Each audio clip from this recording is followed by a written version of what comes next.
Putin ने मगरबी ममालिक को दिया इंतबाह, कहा यूक्रेन को नो फ्लाई जोन करार देने का कोई भी कोशिश दुनिया के लिए तबाहकुन साबित होगी। बोले पहले ही रूस पर मगरबी पाबंदियां जंग के ऐलान के जैसी।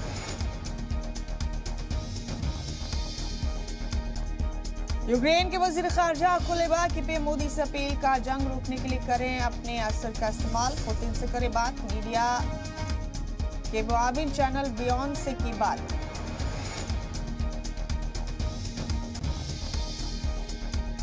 इजराइल के पीएम नफ्ताली ने रूस के सदर पुतिन से की मुलाकात। यूक्रेन के सदर जेलेंस्की से की फोन पर बात, दिया सालिसी का ऑफर।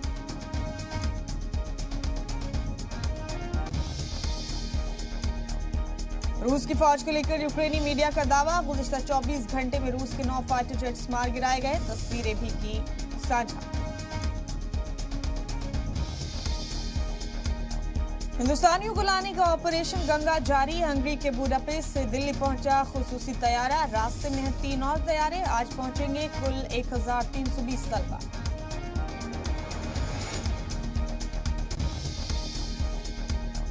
यूपी में कल आखिरी मरहले के लिए इंतखाब। 9 अजला की 54 सीटों पर डाले जाएंगे वोट। 613 उम्मीदवारों की किस्मत का होगा फैसला। आज पोलिंग पार्टियों की रवानगी।